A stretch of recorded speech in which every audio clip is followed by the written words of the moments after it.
संपदा न्यूज से अंजनी कुमार उपाध्याय। नमस्कार। हमारे पूर्वज लेखक अमित कुमार मल। ये पुस्तक एक प्रेरणा स्रोत है उन सभी के लिए जो अपने पूर्वजों पर गर्व करते हैं। ये पुस्तक प्रेरणा स्रोत है उन लोगों के लिए जिनके पूर्वज सदकर्म करके इस दुनिया में इस लालसा के साथ वो विदा हो गए कि आने वाली हमारी संतानें हमें अवश्य याद करेंगी। संपदा न्यूज हृदय से स्वागत करता है श्री अमित कुमार मल जी द्वारा संकलित पुस्तक हमारे पूर्वज का, जो उनके पूर्वजों का इतिहास ही नहीं बताता बल्कि साथ ही साथ पूर्वांचल के ऐतिहासिकता में अपना एक आलोक भी प्रदान करता है। मेरा अनुरोध है आपसे कि यदि आप मेरे किसी समाचार को देखते हों, सुनते हों, तो इसे आप संपूर्ण रूप से अवश्य सुनकर ही जाइएगा। संपदा न्यूज आपका हार्दिक स्वागत करता है और मैं अंजनी कुमार उपाध्याय श्री अमित कुमार मल जी की पुस्तक हमारे पूर्वज को लेकर के आज आपके सामने कुछ दुर्लभ और महत्वपूर्ण जानकारियां प्रस्तुत कर रहा हूं। श्री अमित कुमार मल जी द्वारा लिखी गई ये पुस्तक हमारे पूर्वज, यह प्रकाशित है अक्षर पब्लिशर्स एंड डिस्ट्रीब्यूटर्स, दिल्ली। इस पुस्तक का अनुक्रम 4 कीमती रत्नों से सजा हुआ है। पहला रघुराज मल उर्फ गणेश मल, दूसरा तिलक राज कुंवरी, तीसरा वंश बहादुर मल और चौथा पार्वती मल। पुस्तक के लेखक श्री अमित कुमार मल जी ने मेरी बात के संदर्भ में इस पुस्तक में लिखा है, उसे हम आपके सामने उसका थोड़ा सा भाग प्रस्तुत करना चाहूँगा। दोहन के उद्देश्य से अंग्रेजों द्वारा बनाई गई व्यवस्था और तकनीक देखी, जमींदारी, स्वतंत्रता संग्राम, सत्याग्रह आंदोलन, देश निर्माण की प्रक्रिया देखी, आईआईटी निर्माण से लेकर अंतरिक्ष तक का विकास देखा, मतदान देखा, लोकतांत्रिक पद्धति से चुनी गई अपनी सरकारें देखी, अर्थव्यवस्था का राष्ट्रीयकरण और उसका निजीकरण देखा, ग्राम की स्वायत्त व्यवस्था से वैश्विक गांव की अवधारणा का विकास देखा, देवरिया जिले का जन्म देखा और देवरिया का विकास देखा। आगे उन्होंने रोशन एहतेशाम की पुस्तक का जिक्र करते हुए लिखा है कि रोशन एहतेशाम अपनी पुस्तक अपनी ही रोशनी में रोशन में बरहज के बारे में लिखती हैं। अंग्रेजी शासन के दौरान बरहज का व्यापार चरमोत्कर्ष पर था। ब्रास, लोहा, चीनी प्रमुख उद्योग था। बरहज के जहाज घाट, कुटी घाट, थाना घाट, लालचंद आदि घाटों पर RMH कंपनी भाप तथा पाल के जहाजों व नावों पर सामान लादकर विदेश में ले जाता था। श्री अमित मल जी ने आगे लिखा है कि लेकिन मुझे याद है जब मैं गांव के प्राइमरी पाठशाला में पढ़ता था तब के गांव का जीवन कैसा था। ग्राम के दक्षिण में नदी की ओर जाने रास्ते पर सारी दुकानें थी। वहाँ लकठा से लेकर बतासा तक, टेलर, मिस्त्री, आटा चावल पंसारी की दुकानें तक सब लोग बताते थे। पहले सारा परिवहन और मूवमेंट नदी से होता था, नाव से होता था, इसलिए घाट की ओर जाने वाले रास्ते में सारी दुकानें थीं। कथित सड़कें कच्ची थीं जिन पर साइकिल, तांगा, बैलगाड़ी और कभी कभार हाथी भी चलते थे। गांव में 2 दिन बाजार लगती थी। ये जिक्र है उत्तर प्रदेश के देवरिया जिले में स्थित ग्राम महेन का। सबसे पहले हम प्रस्तुत कर रहे हैं आपको इस पुस्तक हमारे पूर्वज के प्रथम रत्न श्री रघुराज मल उर्फ गणेश मल जी के संदर्भ में। इसमें जिक्र किया गया है कि गणेश मल जी एक अत्यंत कर्मठ और मेहनती व्यक्तित्व के मालिक थे। उन्होंने अपने पुरुषार्थ से जमीन खरीदी और 5 गांवों में खेती करने लगी। उस जमाने में केवल हाथी ही आने जाने का साधन था। उन्होंने अपने हाथी का नाम पवन प्यारी रखा था। वे हाथी पर बैठकर भ्रमण कर ही 5 गांव की खेती को देखा करते थे। यह पांचों गांव आज के तारीख में गोरखपुर मंडल के 3 जिले में है। देवरिया जनपद में महेन, फतेहपुर और ककवल, कुशीनगर जनपद में मिसढाड़ा तथा गोरखपुर जनपद में रानाडीह। उनका जन्म 1877 में हुआ था। वर्ष 1907 में 30 वर्ष की अवस्था में उनका विवाह तिलक राज कुंवर से हुआ। उनके 6 बच्चे हुए, 3 पुत्रियां और 3 पुत्र। उन्होंने महेन गांव में अपने गांव व क्षेत्र के लोगों को पढ़ने की सुविधा उपलब्ध कराने के लिए 1947 में श्री महेंद्रनाथ लघु माध्यमिक विद्यालय स्थापित किया। यह सामाजिक क्षेत्र में एक क्रांतिकारी कदम था। उस समय के बड़े लोगों के विपरीत वे सुबह 4 बजे उठकर दैनिक कार्य करने के उपरांत कसरत करते थे। वे गांव और क्षेत्र के लोगों की मदद करते थे। आधुनिक विचारों का स्वागत करते हुए आयुर्वेद के साथ साथ एलोपैथिक डॉक्टर से इलाज कराते थे। वे बरहज के डॉक्टर रहमान से इलाज कराते थे। ब्रितानी भारत में देवरिया से एमपी के चुनाव में 20 लोग वोटर थे। उनमें एक बाबा श्री गणेश मल जी भी थे। वे स्थानीय त्योहारों, परंपराओं और लोक कला को प्रोत्साहित करने के पक्षधर रहे। उनके द्वारा आयोजित किए जाने वाले सांस्कृतिक कार्यक्रमों ने गांव के लोगों को अपनी संस्कृति से जुड़ने का अवसर दिया। श्री अजय गोस्वामी शोध छात्र जवाहरलाल नेहरू विश्वविद्यालय दिल्ली ने फेसबुक पर दिनांक 17/9/2022 को लिखा था। इनके संदर्भ में हम उसे पढ़ना चाहेंगे। श्रद्धेय ठाकुर गणेश प्रसाद मल जी हमारे गांव के सबसे बड़े विशाल व्यक्तित्व के धनी, 52 गांवों के जमींदार, मझौली स्टेट के प्रतिनिधि थे। इनके कारण हमारे गांव के बिसेन कुल के साथ साथ महेन गांव का भी मान सम्मान पूरे क्षेत्र में प्रतिष्ठित हुआ। पूरे क्षेत्र के लोग महेन की ओर बड़ी गंभीरता से देखते थे। बाबूजी कहा करते थे कि मैं भारत के कई प्रांतों से लेकर बर्मा तक घूमा, पर उनके जैसा शारीरिक सौष्ठव के धनी व्यक्ति को नहीं देखा। अनुक्रम का दूसरा रत्न तिलक राज कुंवर। आपसे बता दें कि इनके संदर्भ में जो लिखा हुआ है, इनका जन्म 1895 में हुआ। 1907 में विवाह हुआ। मृत्यु 7 फरवरी 1976 को हुई। उस समय इनकी उम्र 81 वर्ष के आसपास थी। इनके 3 पुत्रों के नाम स्वर्गीय विश्वनाथ मल कई दशकों तक ये ग्राम प्रधान रहे तथा आधुनिक किसान थे। दूसरे स्वर्गीय कमलेश मल 1942 में इलाहाबाद विश्वविद्यालय में छात्र संघ के अध्यक्ष थे। स्वतंत्रता संग्राम सेनानी थे। बिहार में एडवोकेट थे। 1952 और 1957 में लोकसभा का चुनाव लड़े थे। तीसरे श्री स्वर्गीय वंश बहादुर मल जी और इनके 3 पुत्रियों के नाम स्वर्गीय अन्नपूर्णा सिंह, स्वर्गीय परमेश्वरी सिंह, स्वर्गीय विद्यावती सिंह था। घर में सब माई के रूप में इन्हें संबोधित करते थे। महेन घर की पूरी जिम्मेदारी परिवार के मुखिया के रूप में माई निभाती थी। माई जब तक जीवित थी, घर के सभी सदस्य सारा रुपया पैसा रोज माई को देते थे और यदि कोई खर्च होना था तो माई से मांग कर खर्च करते थे।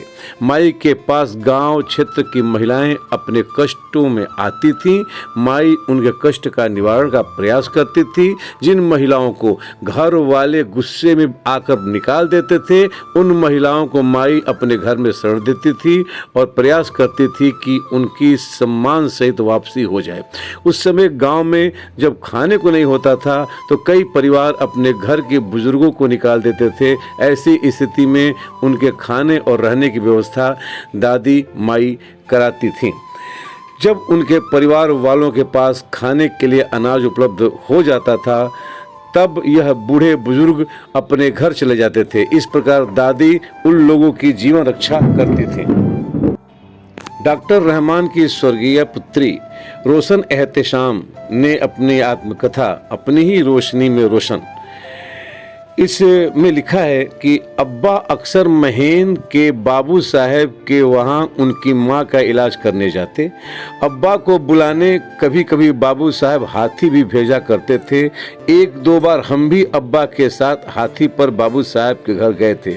उनके घर के सभी सदस्य अब्बा के साथ हम सभी को बहुत प्यार और इज्जत देते थे। और अब इस पुस्तक के अनुक्रम के चौथे रत्न श्री वंश बहादुर मल्ल जी, इनके संदर्भ में जितनी भी बातें कही जाएं कम होंगी। इन्हें चाहने वाले तो असंख्य हैं, लेकिन फिर भी हम कुछ प्रमुख बातें आपके सामने प्रस्तुत कर रहे हैं इस पुस्तक से। पुस्तक में लिखा गया है, मेरे पिताजी स्वर्गीय वंश बहादुर मल्ल का जन्म वर्ष 1927 में हुआ था। उनके पिताजी का नाम स्वर्गीय गणेश मल्ल उर्फ रघुराज मल्ल था। वे अपने 6 भाई बहनों में 5वें नंबर पर थे। 3 भाइयों में सबसे छोटे थे। उनका विवाह गोरखपुर के प्रसिद्ध वकील मुख्तार साहब स्वर्गीय रामदास सिंह की इकलौती पुत्री स्वर्गीय पार्वती सिंह से हुआ। उदय प्रताप स्कूल वाराणसी में इन्होंने दाखिला लिया। वहां वे छात्रावास में रहते थे और गरीब छात्रों के लिए हर प्रकार से सहायक थे, उनकी मदद करते थे। वहीं पर 1942 में के पूर्व हिंदुस्तान रिपब्लिक पार्टी के आर्मी के सदस्य स्वर्गीय कैलाश मिश्र के संपर्क में आए और वे भारत को आज़ाद कराने के लिए हिंदुस्तान रिपब्लिक आर्मी में शामिल हो गए। अंग्रेजों के निशाने पर कैलाश मिश्र थे। बाद में कैलाश मिश्र अंग्रेजों से बचते बचते शरण लेने के लिए महन पहुंचे, जहां पर इन्होंने उनकी मदद की और मंदिर के पीछे इन्हें छिपा के रखा। 42 में अगस्त क्रांति घोषणा के बाद श्री कैलाश मिश्र पिताजी के साथ वाराणसी के 80 घाट के पोस्ट ऑफिस को नष्ट कर दिया।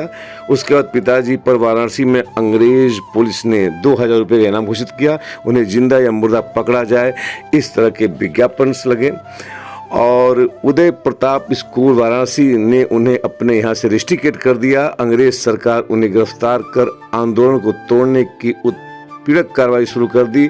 संगठन के लोगों ने पिताजी को आंदोलन चलाने के लिए गिरफ्तारी से बचने की सलाह दी ताकि गुप्त रूप से आंदोलन चला सके। संगठन की सलाह पर वे अपने ससुर मुख्तार साहब गोरखपुर की सहायता से नेपाल चले गए। वहां वे अपने बड़े भाई स्वर्गीय कमलेश मल्ल, जो 1942 में इलाहाबाद विश्वविद्यालय के छात्र संघ के अध्यक्ष थे, के साथ छिपकर सक्रिय रहते हुए आंदोलन को समाप्त नहीं होने दिया। स्थिति बेहतर होने पर 1944 में वे वापस देश लौटे। गांव में पशुओं से संबंधित कोई पृथक चिकित्सालय नहीं था, अतः उन्होंने प्रयास कर पशु हॉस्पिटल गांव में लाए, जिससे आसपास के पशुओं को स्वास्थ्य सेवा का लाभ मिला।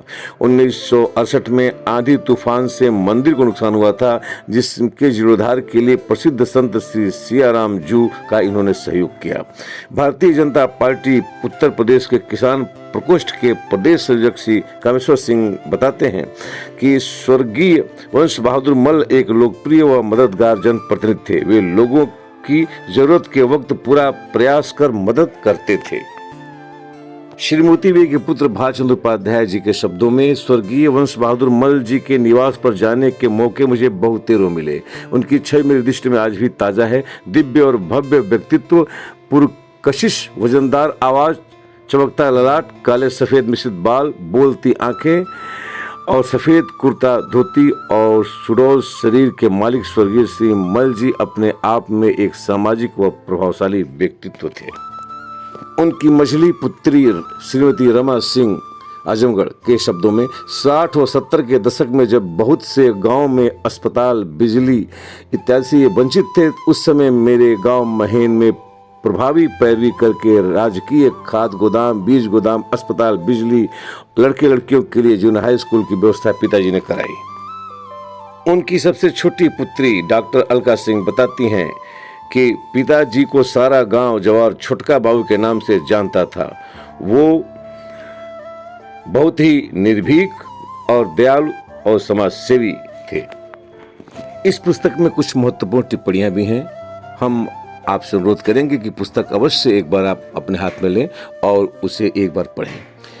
दीनदयाल उपाध्याय गोरखपुर विश्वविद्यालय के हिंदी विभाग के professor Rajesh Mal, Shri Saroj Kumar Singh DIG border security force Gwalior, Shri Digvijay Shahi advocate ग्राम नेवादा जिला गोरखपुर, गोरखपुर के पूर्व DGC criminal Shri Yashpal Singh advocate, Gorakhpur के कुंवर ब्रजेश सिंह, अखिल भारतीय वनवासी कल्याण आश्रम उत्तर प्रदेश पूर्व के प्रांत सह संगठन मंत्री श्री आशुतोष गोस्वामी रणजीत और पांडिचेरी के डॉक्टर प्रबल मल्ल, राजीव सिंह, शमशेरपुर तहसील नौगढ़ जिला चंदौली, डॉक्टर विनोद कुमार, श्री राम वृक्ष सिंह मेदनापुर रुद्रपुर, श्री अजय कुमार ग्वाल उर्फ कानू भाई, उनकी बहू नीता मल एडवोकेट सुप्रीम कोर्ट, प्रख्यात साहित्यकार श्री रविशंकर शुक्ल रायबरेली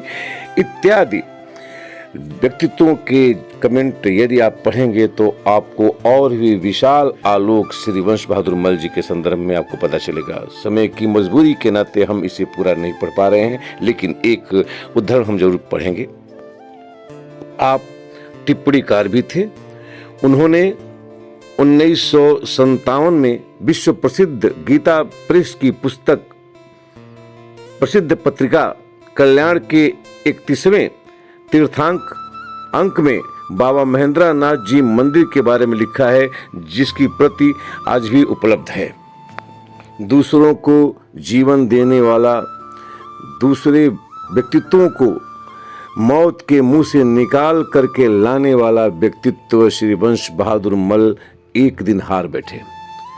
जीवन का अंतिम समय 1984 20 जनवरी को बोन कैंसर से युद्ध करते समय ये हार गए, दुनिया छोड़कर चले गए। संपदा न्यूज इस महान व्यक्तित्व को नमन करता है।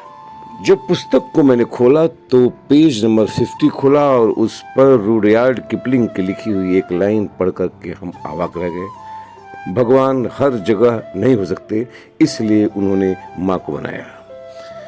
जी हाँ, इस पुस्तक का जिक्र करते समय यदि इसका अंतिम रत्न के संदर्भ में बात न किया जाए तो बात अधूरी रहेगी। माँ पार्वती मल हमारे जीवन में अस्तित्व का आधार ही नहीं होती माँ, वरन वे हमें अपने स्नेह व परवरिश के माध्यम से जिंदगी को चलने लायक बनाती है। वे हमारे सोने में अपनी नींदें, हमारे ख्वाब में अपने ख्वाब, हमारी जिंदगी में अपनी जिंदगी घुला मिटा देती है। उसका ऋण हम कभी चुका नहीं सकते। उन्हें याद करके हम अपनी चेतना को, आदर्शों को, जिंदगी को याद करते हैं।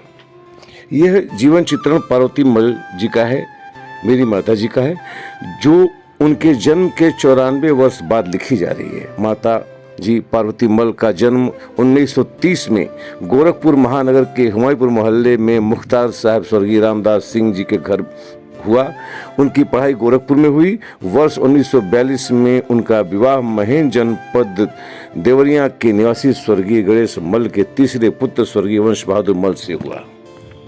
उनकी बड़ी बेटी श्रीमती उमा सिंह बताती हैं कि उनमें सेवा भाव बहुत था। अम्मा में मेरी दादी 20 वर्ष बिस्तर पर रही। संयुक्त परिवार होते हुए भी उनकी सेवा और देखभाल अम्मा ही करती थी। दादी के देखभाल के कारण उनका मायका भी छूट सा गया। वह मायके नहीं जा पाती थी, क्योंकि उनके जाने के बाद दादी की सेवा कैसे होती। दादी के लिए परहेजी खाना बनता था, पर अम्मा उसमें भी तरह तरह की चीजें बनाती थी ताकि दादी को खाने में उबाहट न हो। श्री प्रदीप पांडे जी के अनुसार अनमोल माता जी को सत सत नमन। इस धरती पर उनकी कोई बराबरी नहीं है, उनकी कोई सानी नहीं है। श्रीमती चंद्रकांति श्रीवास्तव प्रबंधक इंटर कॉलेज देवरिया बताती हैं कि उस समय में बहुत छोटी थी, पर जो मुझे याद आ रहा है उस याद के सहारे बताना चाहती हूँ कि अम्मा बहुत ही सरल ही शांत स्वभाव की थी। उनसे मिलकर बहुत खुशी होती थी। वह किसी में भेदभाव नहीं करती थी। इस संदर्भ में उनकी मझली बेटी श्रीमती रूमा सिंह, छोटी बहू श्रीमती नीता मल, छोटी बेटी doctor Alka Singh, doctor GB Singh, IT college Lucknow के पूर्व शिक्षिका डॉक्टर रेणु सिंह और आशुतोष मल उर्फ बीरू, अक्षय मल, अक्षत मल, अधिवक्ता प्रभुरंजन त्रिपाठी, श्री अभय सिंह राठौर एडवोकेट लखनऊ, डॉक्टर पूजा शर्मा मोटिवेशनल स्पीकर, श्री संजीव कुमार सिंह पूर्व अध्यक्ष छात्र संघ गोरखपुर विश्वविद्यालय और अंकिता। इनके उद्धरण माता पार्वती देवी के संदर्भ में हमेशा याद किए जाएंगे। महेन गांव के अध्यापक श्री कंदर प्रताप मल वात्स्यायन जी की एक लाइन के साथ हम इस अपनी बात को समाप्त करते हैं। लौट कर नहीं आता कब्र से कोई, लेकिन प्यार करने वालों को इंतजार रहता है। नमस्कार।